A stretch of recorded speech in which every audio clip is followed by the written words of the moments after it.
In London, it's so easy to get distracted with what's above us, like Waterloo Bridge here, for example, and of course, what's around us.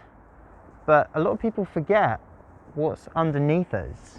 And underneath London is a whole hidden city, whether it be the tube stops, the abandoned ones, whether it be the catacombs, the many graves, pits like Green Park, which was one of the ancient, well, I say ancient burial, not quite ancient, but one of the burial grounds for the victims of the bubonic plague.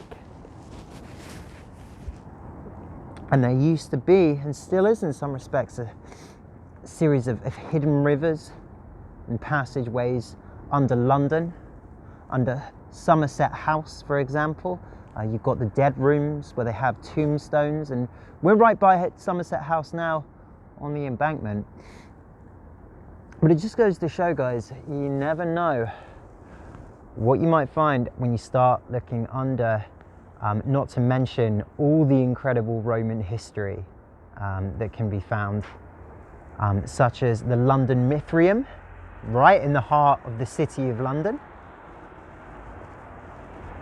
such as the old Roman wall, which can be found around, of course, by Tower Hill. And shout out to the Mithraeum and Bloomberg House, because they've also got so many wonderful Roman artifacts that can be found from the side of the river, or that people still sometimes go along here with metal detectors and the like.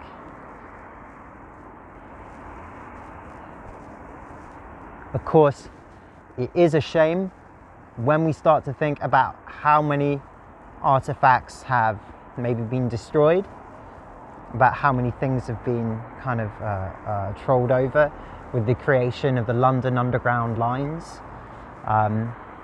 which were not so great at preserving artifacts, graves, tombstones when they first started coming around.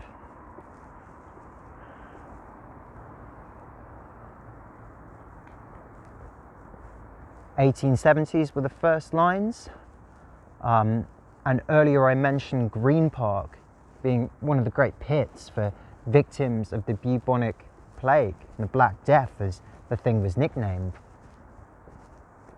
Well, we found that in the 1960s with the creation of the Jubilee London Underground line. You are now looking at the lights of the River Thames reflected from buildings like the Oxo, and of course, Waterloo Bridge itself.